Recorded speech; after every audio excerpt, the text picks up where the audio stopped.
9절에서 18절까지의 말씀을 교독하겠습니다.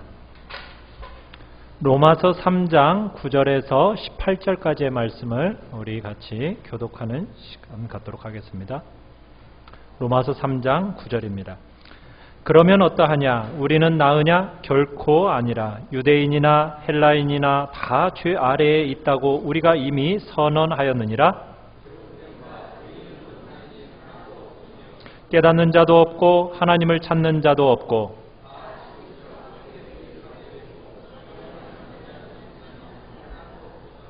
그들의 목구멍은 열린 무덤이요 그 혀로는 속임을 일삼으며 그 입술에는 독사의 독이 있고 그 발은 피 흘리는 데 빠른지라. 평강의 길을 알지 못하였고 그들의 눈앞에 하나님을 두려워함이 없느니라 함과 같으니라. 아멘. 오늘 말씀의 제목은 전적으로 타락하고 부패한 사람이라는 제목으로 말씀을 나눕니다. 전적으로 한번 따라해 보세요. 전적으로 타락하고 부패한 사람. 우리가 지금 로마서 1장 18절에서부터 다루었던 본문의 마무리 부분을 우리가 지금 보고 있습니다. 지금까지 우리가 다루었던 주제들 어떤 것들이었습니까? 1장 후반부에서부터 이방인들의 그 파렴치한 죄성에 대해서 살펴보았고요. 그 안에는 30가지가 넘는 그런 죄성에 대한 이야기들을 우리가 로마서 1장 18절 후반부에서 우리가 봐왔어요. 그리고서는 2장에서는 그렇게 파렴치한 죄만 범하는 사람만 죄인이 아니라 어떻게 보면 도덕적이고 윤리적이고 아주 고상해 보이는 사람 그들조차도 하나님 앞에서는 어떻더라? 죄인이다라는 것을 살펴봤어요. 그들도 하나님 앞에서는 똑같은 죄인으로 나타난다는 사실을 우리가 본 겁니다.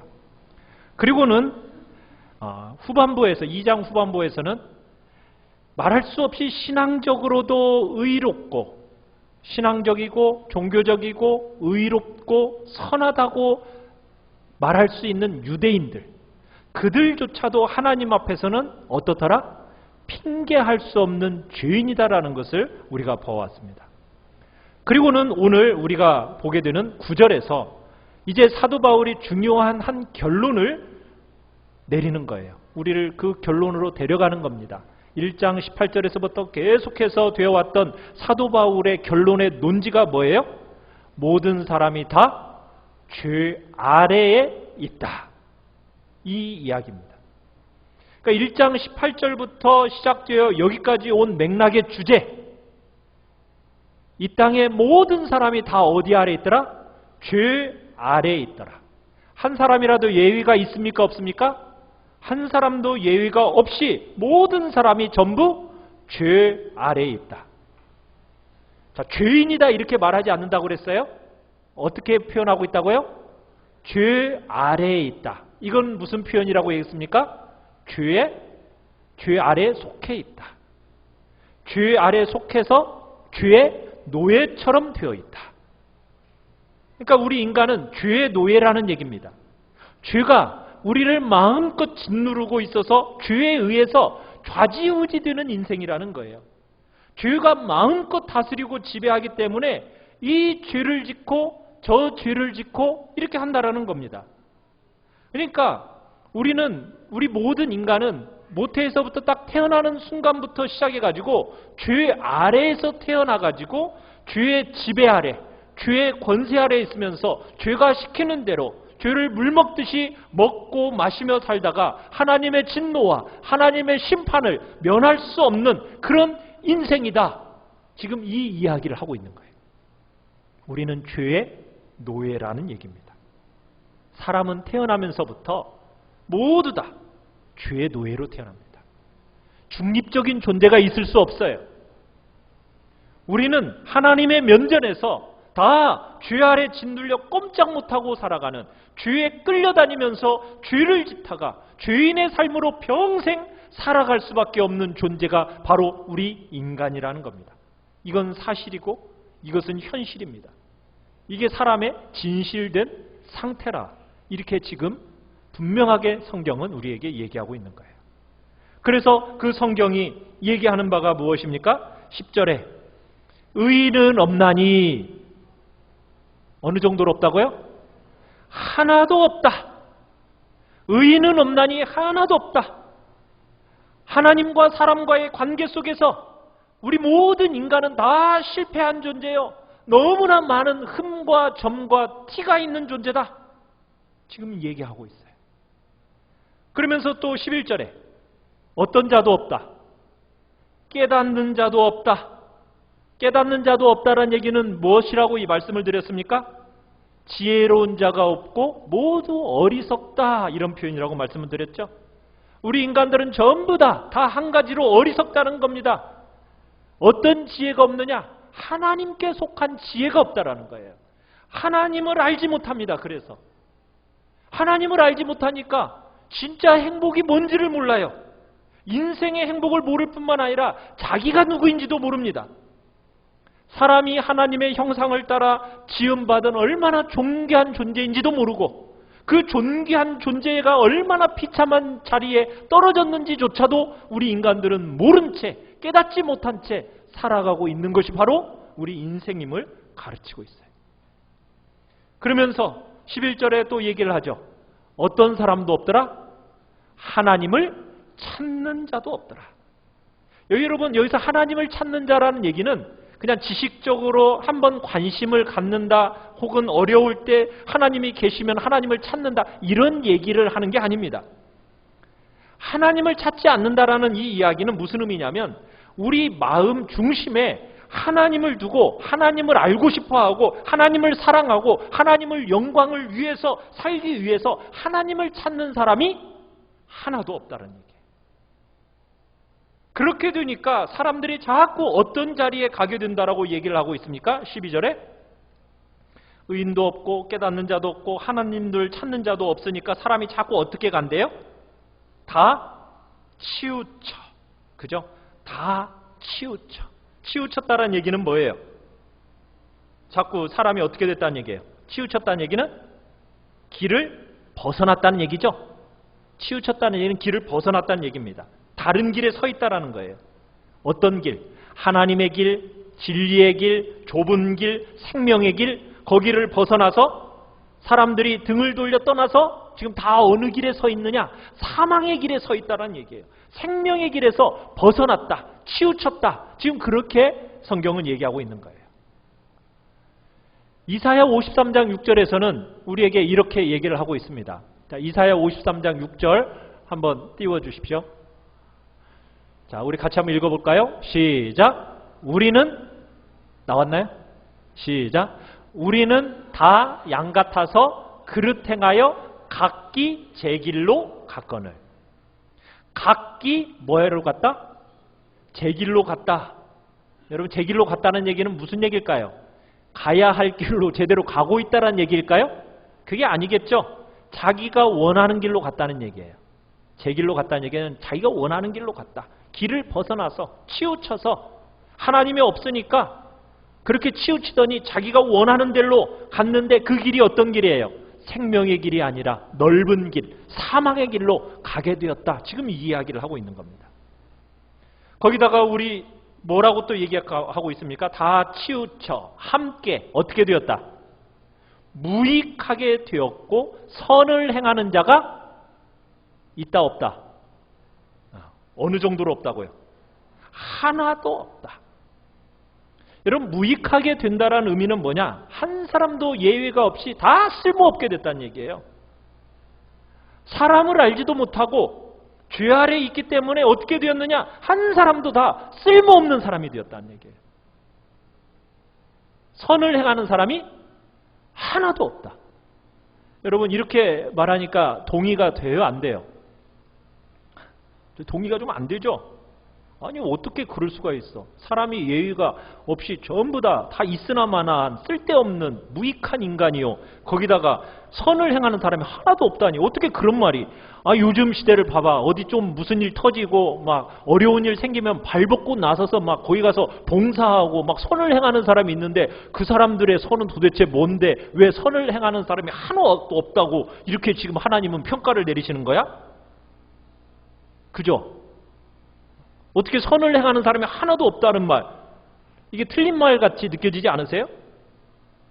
여러분 그렇게 우리가 생각하는 건 뭐냐면 우리가 하나님이신 줄, 하나님이신 줄을 자꾸 잊어버리기 때문이에요. 여러분 하나님은 사람과 다릅니다.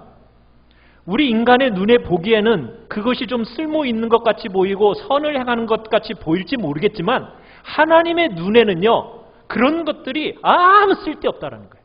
아무것도 아닌 그런 경우가 허다하다라는 것을 우리에게 지금 말씀하고 계시는 거예요.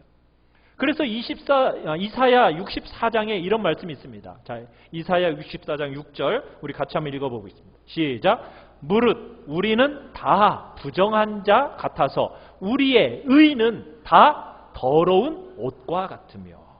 자, 우리의 의라는 것, 내가 가지고 있는 의, 내가 정말 틀림없다고 믿고 붙들고 있는 그것, 지금 성경이 하나님이 뭐라고 얘기하고 있어요? 뭐와 같다? 더러운 옷과 같다. 우리의 의라는 것은 하나님의 면전에서 볼 때 아무 가치도 없는 거라는 거예요. 쓸데없고 무익한 거라는 거예요. 하나님이 보실 때. 여러분 빌립보서 3장에서 사도 바울이 또 뭐라고 말하고 있습니까? 우리 빌립보서 3장 7절에서 9절을 같이 한번 읽어보겠습니다. 시작. 그러나 무엇이든지 내게 유익하던 것을 내가 그리스도를 위하여 다 해로 여길 뿐더러 또한 모든 것을 해로 여김은 내 주 그리스도 예수를 아는 지식이 가장 고상하기 때문이라. 내가 그를 위하여 모든 것을 잃어버리고 배설물로 여김은 그리스도를 얻고 그 안에서 발견되려 함이니. 여러분 사도 바울이 예수님을 인격적으로 만나기 전에는요 정말 붙들고 주장할 것이 많았어요. 자랑할 것도 많았고요. 자기는 남다르다라고 믿었습니다. 남보다 낫다라고 생각하고 스스로 주장하고 붙들었던 그 여러 가지 것들이 사도 바울에게는 있었어요. 자기가 남다른 선을 행하고 정말 다른 사람과는 다르게 보인다라는 그 어떤 것들을 붙들고 살아갔던 사람이 바로 사도 바울입니다. 자, 그런데 그가 예수님을 인격적으로 딱 만나고 나니까 눈이 달라졌어요. 깨달음이 착 밀려오면서 어떻게 되었습니까? 내가 했던 모든 선, 내가 했던 그 남다름이 전부 어떻게 보이더라는 거예요? 뭐처럼 보이더라? 참 고급스러운 말로 배설물이죠. 네, 고급스럽게 배설물이라고 얘기하지만 원래는 뭐예요? 똥처럼 보인다. 너무 더럽고 너무 추하고 그래서 정말 말도 하고 싶지 않다는 거예요. 여러분 한 걸음 더 나아가서 그것을 배설물이 아니라 처음에는 뭐로 여긴다라고 얘기하고 있습니까? 해롭게 여긴다고. 해롭게 여긴다. 그냥 배설물 정도가 아니라는 거예요. 적극적으로 나를 해롭게 만드는 것이 내가 그렇게 붙들고 있었던 의라는 거예요. 그게 바로 사람들의 선입니다. 여러분의 보기에는 그게 선한 것 같고 유익한 것 같고 쓸모 있는 것 같아 보일지 모르지만 하나님의 눈에 볼 때에는 그게 뭐예요? 다 똥이에요, 똥. 아무 유익도 안 되는 그런 것들이 우리 인생의 대부분이라는 거예요. 왜 그래요?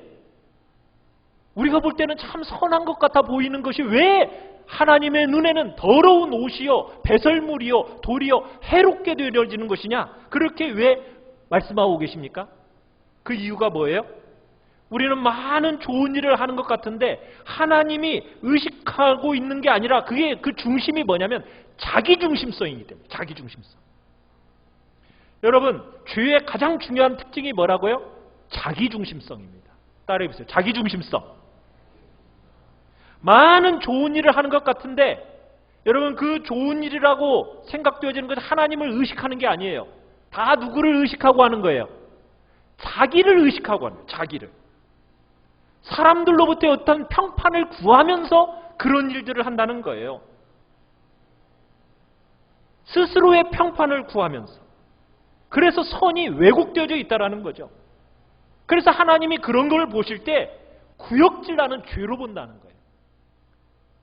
우리 인간의 눈으로 볼 때에는 그것이 선하고 정말 유익한 것 같아 보일지 모르지만 하나님의 눈에 볼 때는 사람들이 덕이라고 말하는 그 선이라고 말하는 그 모든 것들이 구역질나는 정말 더러운 옷에 배설물에 오히려 해롭게 만드는 그런 것이다라고 지금 주님은 말씀하고 계십니다. 왜?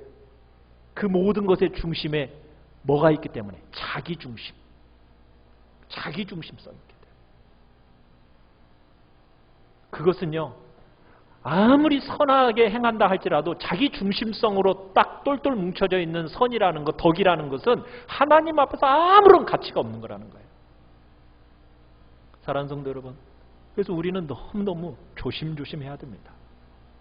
하나님 앞에서 우리가 행한다고 하는 것이 혹여나 자기 중심성을 가지고 드리는 것이 있다라면 여러분, 그것은 하나님 앞에 쓸모없는 겁니다. 하나님 앞에 정죄받을 일이요, 구토 나오는 것이요, 주님의 거리낌을 피할 길이 없는 거라는 것을 우리 기억해야 돼요. 사람들의 눈에 보이는 게 선한 게 아니에요. 하나님이 당신의 때가 되기 전에 여러분 어떤 사람들을 사용하셨습니까?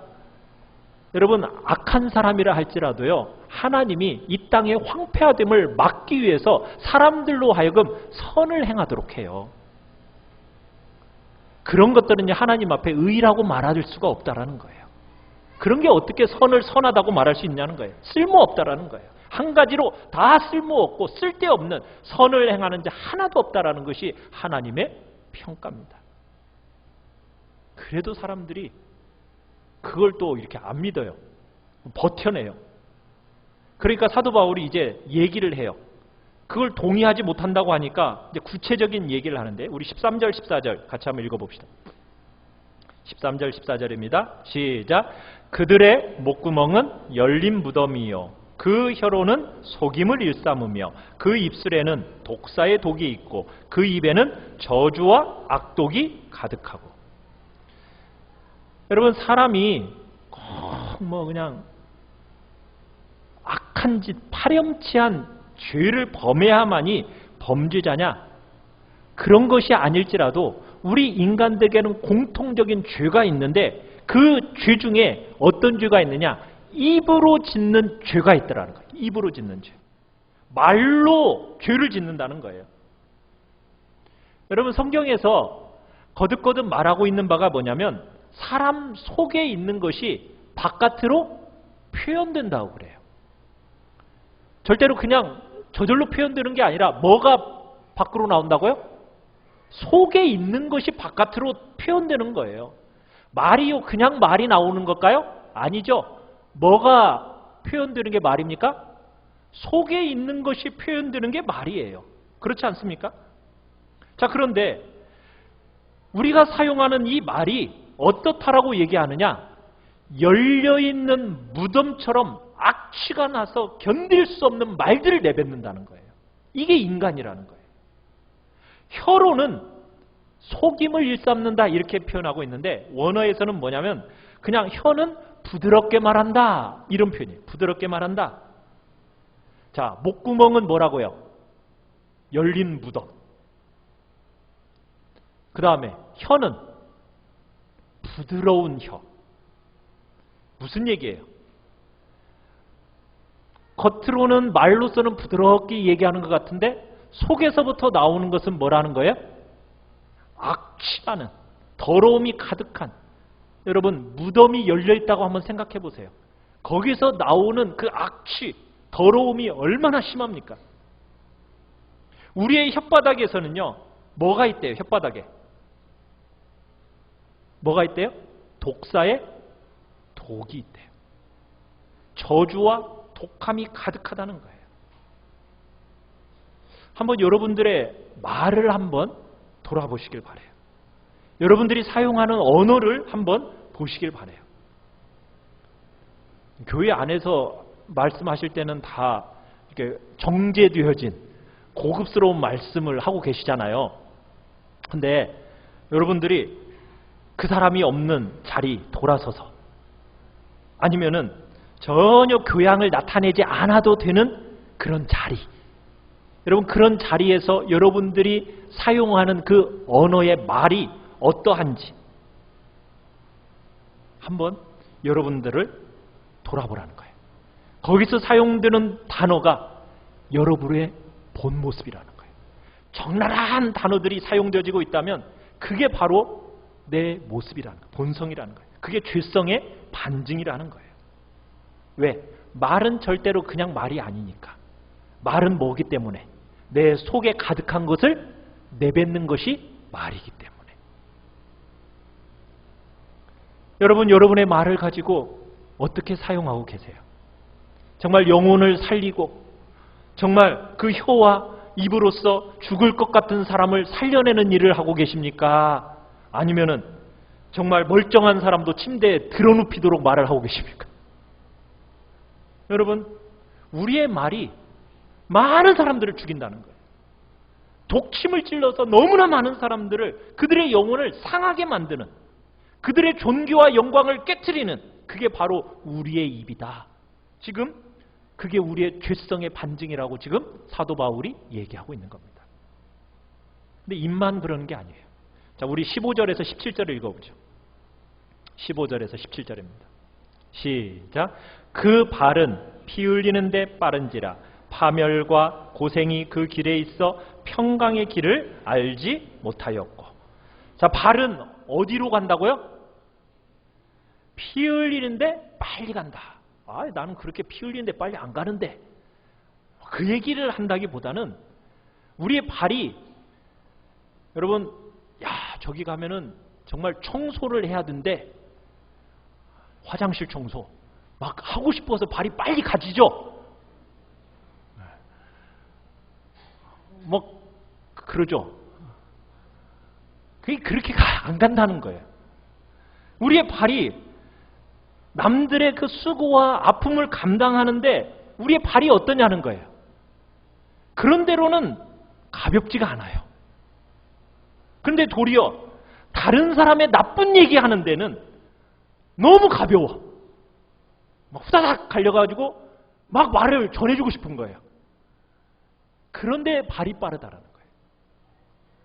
정말 다른 사람을 정말 아끼고 수고하고 아픔이 있고 고통이 있어서 함께하는 자리에는 내 발이 가는 것이 그렇게 빨리 안 가는데, 다른 사람과 뭔가를 쑥덕쑥덕거리면서 나쁜 얘기하는 데는 우리의 발이 너무 빠르더라는 거예요. 덕을 세우고 선을 하는 데는 우리 발이 느리다는 거예요. 이게 우리의 모습이라는 거예요. 그게 본질적인 파괴를 가져온다는 거죠. 죄는 이같이 모든 것을 깨트린다는 거예요. 사람을 살리고 사람을 세우는데 우리의 발이 빠른 것이 아니라 사람을 어떻게 파괴하고 넘어뜨리는데 우리의 발이 빠르다라는 것이 지금 우리 인간의 죄성을 표현하고 있는 겁니다. 거기다 더 놀라운 게 뭐냐? 18절 같이 한번 읽어보겠습니다. 시작. 그들의 눈앞에 하나님을 두려워함이 없느니라 함과 같으니라. 자, 우리의 눈이 어디에 가 있대요? 눈이 가 있어야 할 곳에 가 있지 않다는 거예요. 우리의 이 눈이 늘 보는 것 같은데 제대로 봐야 할 것은 안 보고 쓸데없는 것만 본다는 거예요. 쓸데없는 것만. 살아계신 하나님을 인식하고 그 하나님을 의식하면서 그렇게 인생을 살아야 되는데 그렇게 하지 않고 늘 다른 것만 본다는 거예요.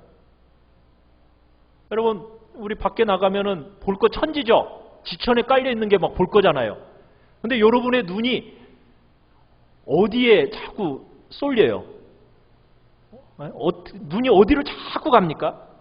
그 많은 볼거리 중에서 어디에 자꾸 우리의 눈이 가죠? 내가 막 하나님을 더 묵상하고 싶다. 내가 더 하나님을 더 생각하고 싶다. 그런 쪽으로 눈이 갑니까? 아니면 더 하나님을 멀어지게 만드는 쪽으로 우리의 눈이 자꾸 쏠립니까? 우리의 눈이요, 하나님으로부터 자꾸 멀어지는 쪽으로 자꾸 가요. 그게 여러분과 저의 본질이라는 거예요. 지금 사도 바울이 그렇게 얘기하고 있는 거예요. 여러분, 오늘 말씀에서 우리에게 보여주고 있는 게 뭐냐면 우리 인간은 전적으로 타락하고 전적으로 부패한 존재라는 것을 지금 보여주고 있는 거예요. 우리의 입이 그렇고 우리의 눈이 그렇고 우리의 발이 그렇다는 거예요. 우리 속에 있는 지식과 우리의 속에 있는 양심과 우리의 속에 있는 의지에 이르기까지 전적으로 타락하고 전적으로 부패된 존재가 누구더라? 우리 인간이다라는 것을 지금 사도 바울이 보여주고 있는 겁니다. 전적으로 타락하고 전적으로 부패했다라고 해서 뭐 꼭 최고로 악한 자다, 간음하는 자다, 악당이다, 최고로 나쁜 놈이다, 여러분 이 이야기를 하는 게 아닙니다. 그만큼 여러분들이 죄의 영향이 구석구석에까지 죄가 영향을 미쳐놓고 있다라는 거예요. 죄의 영향을 받지 않은 곳이 하나도 없다라는 것이 바로 무슨 얘기예요? 전적 타락, 전적 부패라는 얘기입니다. 사랑하는 성도 여러분은 여러분의 머리로부터 시작해서 발끝까지 타락되지 않고 부패하지 않은 곳이 하나도 없다라는 거 여러분 인정하십니까? 죄가 바로 그렇습니다. 우리의 의지, 우리의 생각, 우리의 양심, 우리의 정서 모든 부분까지 겉으로 드러나는 우리의 발, 우리의 입, 우리의 손에 이르기까지 모두 다 죄가 와서 다 깨트려 놓고 다 바꾸어 놨다는 거예요. 그게 우리 인간의 모습입니다.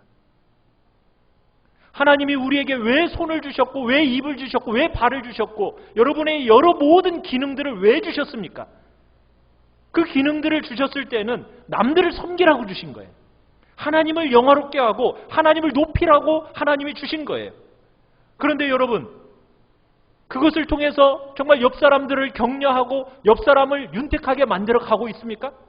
그렇게 주셨는데 우리의 이 입과 우리의 눈과 우리의 발과 손이 다 죄로 타락하고 죄에 오염되어지고 전적으로 부패되어져서 뭐 악당처럼 완전히 극단적으로 악하지는 않지만 거의 비슷한 양태를 다 보이고 있는 것이 바로 우리 인간이다. 지금 성경은 그렇게 얘기하고 있는 거예요. 하나님이 정말 이웃을 섬기고 하나님을 영화롭게 하라고 주셨는데 우리는 이것을 가지고 이 용도를 너무 다르게 사용하고 있다는 거예요. 하나님의 마음을 상하게 만드는 데 사용하고 있다는 거예요. 그러기에 우리가 죄인이라고 인식해야 하는데도 불구하고 끊임없이 자기는 죄인이 아니라는 거예요. 나는 악한 자가 아니라는 거예요. 여러분 그렇지 않아요. 우리는 전적으로 타락하고 전적으로 부패한 죄인이라는 거 인정하셔야 돼요. 여러분 이렇게 말하고 성경이 끝나버리면 어떻게 되겠어요? 정말 너무 처참하죠? 자, 그런데 우리가 다음 주에 보겠지만 그런 자리에서 우리로 하여금 죄를 깨닫고 나의 처절한 악함을 딱 깨닫고 그 보았을 때 사람들이 어떤 일을 하게 되는지를 우리가 이제 다음 주에 보게 될 거예요. 그런 사람들을 향해서 성경이 뭐라고 하는지를 우리가 다음 주에 볼 겁니다. 이런 인간 이렇게 딱 보여주고 끝이라면 얼마나 참 안타까워요. 처절하게 타락했다. 전적으로 부패한 죄인이다. 여러분 이렇게 말하고 딱 끝내버리면 얼마나 우리처럼 불쌍합니까? 그러나 하나님께서 그런 우리 인간을 향해서 무엇을 주셨습니까? 복음을 주셨어요. 하나님의 은혜가 있습니다. 우리는 병들게 하는 곳이 없어요. 한 군데도 성한 곳이 없습니다. 전적으로 타락하고 전적으로 부패한 존재들이에요. 그런 병든 자를 위해서 의사이신 그분이 계십니다. 그 무거운 죗짐 아래 눌려서 죄의 노예로 살아가고 있는 우리 인간들, 하나님이 주신 그 인생의 영광과 존귀를 다 잃어버리고 죄 아래 세상의 탐욕 아래 정말 종노릇하고 있는 그 사람들을 부르시는 분이 계시다는 거예요. 수고하고 무거운 그 죗짐 아래에서 이 땅에서 목마르고 배고파하고 고통스럽게 살아가는 그런 우리들을 향하여서 수고하고 무거운 짐진 자들아, 뭐라고요? 다 내게로 오라. 그분의 초대가 있다는 얘기입니다. 우리가 이렇게 다 망가져 있지만 이런 우리를 향해서 주님께서 너무나 상상할 수 없는 그런 선대와 영광의 문을 열어 놓으셨다는 거예요. 이런 여러분을 볼 때 절대로 여러분 그렇게 세상 사람이 문제를 푸는 것처럼 여러분 그런 방식으로 우리 풀지 않고 정말 부르시는 그 주님의 품으로 우리 달려가는 거예요. 죄인들을 부르러 오셨잖아요. 그 주님께로 우리가 가는 거예요. 죄짐에 눌려서 내가 아무리 원해도 여러분 죄를 지을 수밖에 없는 죄의 노예의 자리에 있는 우리 인간들, 여러분 그것을 내가 깨닫고 수고하고 무거운 짐 아래 아파할 때 정말 수고하고 무거운 짐진 자들을 초대하시는 그분의 은혜의 셈으로 여러분 달려가는 거예요. 그러면은 어떻게 됩니까? 그 모든 죄짐이 풀어지게 돼요. 그러면은 그 모든 죄의 노예로부터 해방이 되어져요. 그리고 이제는 우리가 의의 종의 노릇으로 우리가 새롭게 되어지는 복된 역사가 나타나게 된다는 거예요. 그러기에 우리는 먼저 우리 자신이 어떤 모습인지를 그걸 미리 보셔야 돼요. 정말 나 같은 거 윤리적으로 되는 게 아닙니다. 그런 사람들처럼 내가 뭔가 엉터리 같은 의 하나 딱 붙들고 여러분 서 있으면 돼요? 안 돼요? 안 돼요. 그 다 벗어 던져야 됩니다. 우리가 붙들 거 아무것도 없어요. 그래도 내가 붙들 거 하나, 여러분 그거 놓아버려야 됩니다. 그것으로 하나님 앞에 우리가 서는 게 아니에요. 그 모든 걸 다 뭘처럼 여겨야 된다고요? 배설물처럼 여겨야 돼요. 주님께 속한 자로 드러나는 그 영광을 알고 여러분 그러기 위해서 우리 다 내려놓고 주님의 품으로 달려가야 됩니다. 그럴 때 그 복음의 위로가 뭔지, 치료가 무엇인지, 능력과 새롭게 하심이 뭔지를 알게 되는 거예요. 여러분, 내가 얼마나 하나님 앞에 처절한 죄인이요, 타락한 존재요. 그런 것을 여러분 주님 앞에서 탄식하면서 다 이 시간 내어놓으시길 바라요. 그럴 때 주님께로부터 오는 그 풍성한 삶이 여러분 안에 넘쳐나게 되시는 거예요. 사랑하는 성도 여러분, 여러분은 여러분 자신을 어떻게 보고 계세요? 정말 하나님께서 너무나 존귀한데 말할 수 없이 존귀한 우리를 그렇게 창조하셨는데 그 존귀함이 다 무너지고 정말 깨트려질 대로 깨트려진 말할 수 없는 전적으로 타락하고 부패한 여러분의 모습 보고 계십니까? 하나님과 우리 사이에 그 간격을 메울 수 있는 것, 그 어떤 것도 메울 수 없다라는 것. 인간의 어떤 쓸데없는 노력으로도 그 간격을 메울 수 없기에 오직 하나님과 그의 은혜밖에는 내가 붙들 것이 없다라고 여러분은 그 믿음으로 지금 주님 앞에 서 계십니까? 이 시간 우리가 주님의 초청에 응하고 그 생명의 물가로 가서 우리의 모든 죄를 씻어내는 그런 복된 삶의 영광을 누리는 복된 자리에 우리 모두가 있기를 간절히 축원합니다. 우리 시간 같이 찬양합시다.